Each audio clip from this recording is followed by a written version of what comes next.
Bismillahirrahmanirrahim. Assalamualaikum warahmatullahi wabarakatuh. Alhamdulillah wassalatu wassalamu ala rasulillah wa ala alihi wa ashabihi wa mawalah. Amma ba'du. Para sahabat-sahabat sekalian, saat-saat ini kita dapat menyaksikan bagaimana turunnya, datangnya bala bencana di negeri kita tercinta Republik Indonesia. Bala bencana itu hampir menimpa seluruh kawasan di negeri ini. Dari mulai banjir besar, juga badai topan, dan yang paling terhangat tentunya adalah meletusnya erupsinya Gunung Semeru yang ada di Kabupaten Lumajang, Jawa Timur. Kita banyak merenung berpikir, apakah yang terjadi di balik semua ini? Dan sedang terjadi apa bala bencana ini turun kepada negeri kita? Saya menemukan satu hadis yang agak panjang. Hadis itu diriwayatkan oleh Imam Tirmidzi, diterima dari Ali bin Abi Thalib radhiyallahu an karramallahu wajhah, diterima dari Rasulullah sallallahu alaihi wasallam, yang menggambarkan tentang kondisi sebuah bangsa yang dilanda bala bencana. Dalam satu hadisnya Rasulullah sallallahu alaihi wasallam menggambarkan dengan jelas dan terang benderang. Beliau bersabda, "Idza fa'alat ummati khamsata asyarata khoslatan halat bihal balaya." Apabila umatku telah mengerjakan 15 hal, maka halallah bagi umat itu bala bencana. Faqila wa ma kunna ya Rasulullah, diucapkan, salah seorang sahabat bertanya, apakah 15 hal yang mengundang bala bencana itu wahai Rasulullah? Rasulullah menjawab, faqala, beliau menjawab, idza kana al-magnamu daulan, apabila harta rampasan perang, harta kekayaan negara hanya berputar di sekitar elit negara. Hari ini kita dapat menyaksikan berita-berita bagaimana harta kekayaan negara hanya dikuasai oleh segelintir elit para penguasa, dan itu fakta yang tidak bisa dinafikan. Inilah yang pertama yang mengundang bencana dari Allah Subhanahu wa taala. Yang kedua, wal amanatu magnaman, apabila amanah sudah dianggap ghanimah, artinya banyak orang yang mendapatkan kepercayaan hakikat dari Allah, syariat dari masyarakat, tetapi amanah itu malah dijadikan satu alat media untuk memperkaya diri sendiri.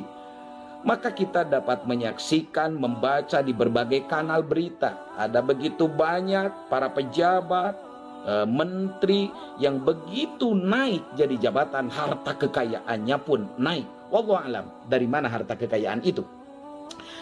Yang ketiga, wazakatu magroman, apabila zakat sudah dianggap hutang. Artinya adalah orang yang diberikan kelebihan harta oleh Allah dan sudah sampai pada nisab untuk mengeluarkan zakat, justru orang mengeluarkan zakat itu malah dianggap hutang, tidak dianggap kewajiban. Ini faktor ketiga yang mengundang bala bencana. Yang keempat, wa ato arrojulu zaujatahu, apabila banyak kaum laki-laki sudah mentaati istrinya. Artinya banyak kasus-kasus yang dilakukan oleh para koruptor ini karena bujuk rayunya istrinya yang tidak kuat, tidak tahan dengan godaan materi, dan itu fakta yang dapat kita temukan dalam kehidupan sehari-hari. Yang kelimanya, wa aqo ummahu, ada orang-orang yang menyakiti ibunya. Bahkan kita mendengar viral di berbagai media, ada seorang anak menggugat ibunya ke pengadilan karena ingin mendapatkan warisan ibunya. Naudzubillahi min dzalik. Dan itu faktor yang kelima, pengundang bala bencana dari Allah. Yang keenam, wa barra sadiqahu, orang berbuat baik kepada sahabatnya, kepada koleganya, kepada temannya, tetapi berbuat buruk kepada saudara-saudaranya, berbuat buruk perilaku kepada ibu bapaknya. Yang ketujuh, wajib pa'abahu, ketika orang berlaku keras, kasar terhadap ayahnya sendiri. Padahal kepada orang lain mereka begitu hormat dan lembutnya, tapi pada orang tuanya mereka bersifat kasar. Yang kedelapan, wartafa'atil aswatu fil masajid, ketika suara-suara melengking sudah hadir ditinggikan di masjid-masjid. Apa yang dimaksud dengan suara yang ditinggikan? Bisa berarti musik-musik sudah hadir di masjid. Bisa berarti perdebatan-perdebatan yang tidak penting, yang tidak ada hubungannya dengan memakmurkan masjid sudah hadir di masjid-masjid. Masjid sekarang sudah menjadi arena pertikaian, dan itu fakta dan terjadi. Yang kesembilan, wakana zaimul qaumi ardalahum. Apabila sudah terjadi pemimpin satu kaum, pemimpin sebuah bangsa, itu sosok yang terhina di antara kaum tersebut. Hina dalam pengertian bukan hina fisiknya, bukan hina wajahnya, tetapi hina perilakunya. Pemimpin yang sadis kepada rakyatnya, pemimpin yang tidak menyayangi rakyatnya. Itulah faktor ke-9 pengundang bala bencana. Faktor ke-10 adalah wa ukrimar rajulu mahofata syarihi. Apabila seorang lelaki, sosok laki-laki yang dimuliakan karena takut akan perilaku buruknya, premanisme lebih tepatnya. Dan Rasulullah mengatakan apabila premanisme, orang dimuliakan, orang diugung-ugung, orang dihormati karena takut akan perilaku buruknya yang mengancam kepada kita. Dunia premanisme hari ini sudah terjadi, dan itu ingat, itu adalah faktor ke-10 pengundang bala bencana dari Allah Subhanahu wa Ta'ala. Yang ke-11, wasuribatil humur. Apabila arak sudah diminum, apabila minuman-minuman keras sudah menjadi minuman biasa. Hari ini terjadi, dan banyak terjadi, bahkan minuman keras seolah-olah dilegalkan. Hari ini kita banyak menemukan berita ada manusia yang tergeletak mati karena kebanyakan minuman keras, dan itu pengundang bala bencana, bukan hanya untuk diri sendiri tetapi untuk lapisan masyarakat dan bangsa. Yang ke-12, walabsul harir. Apabila pakaian sutra yang halus lembut hanya dipakai oleh kaum perempuan, tapi saat ini sudah dipakai oleh kaum laki-laki. Pakaian sutra adalah lambang daripada hedonisme bagi kaum laki-laki, dan Rasulullah mengharamkan kaum laki-laki memakai kain sutra. Itu pun sudah terjadi. Yang ke-13-nya wattu hidatil kianat. Apabila kaum perempuan sudah banyak berjoget, bernyanyi di hadapan laki-laki.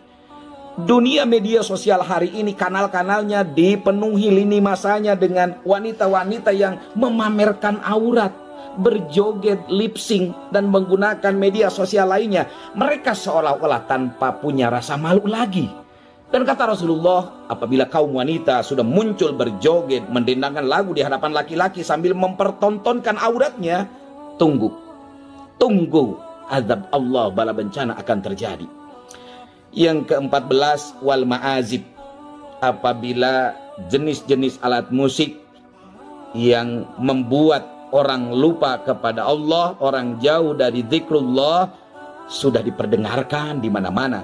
Dan hari ini dapat kita saksikan sudah merasuk pada kehidupan kita, pada pribadi kita, pada keluarga kita. Pantas apabila bala bencana itu turun di mana-mana.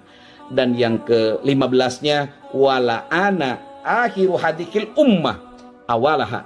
Apabila generasi akhir umat ini sudah berani melaknat, mencemooh, bahkan menghinakan generasi salafus sholih, orang-orang salaf, orang-orang yang terdahulu, ulama-ulama terdahulu yang sudah banyak berkontribusi untuk umat, untuk agama dan bangsa, justru dilecehkan, dihinakan, dinistakan. Maka kata Rasulullah, apabila sudah muncul generasi dengan perilaku 15 hal yang baru saya paparkan, falyartakibu ingda dalik, kata Rasulullah, falyartakibu ingda dalik. Tunggulah tanggal mainnya, akan terjadi bala bencana yang sangat dahsyat. Rasulullah mengatakan 3 bencana. Yang pertama, rihan hamro, angin merah, atau lebih tepat dikatakan hari ini dengan puting beliung. Yang ketiga, auhosapan, amblasnya bumi di mana-mana, atau bisa dikatakan juga gempa bumi. Dan yang ketiganya, wamashon, akan terjadi perubahan yang sangat drastis, atau lebih tepat dikatakan dengan climate change, atau perubahan iklim. Sahabat-sahabat sekalian, Rasulullah kata-katanya dijamin benar. Wa shadaqallahu wa rasuluh. Dan apa yang disabdakan Rasulullah tentang bala bencana ini nyata terbukti hari ini karena 15 hal sudah terjadi di tengah-tengah kita. Kita berlindung kepada Allah Subhanahu wa taala agar dijauhkan dari bala bencana, dan mudah-mudahan negeri kita diselamatkan oleh Allah, dan mudah-mudahan 15 hal ini jauh dari kehidupan kita semua. Demikian, Assalamualaikum warahmatullahi wabarakatuh.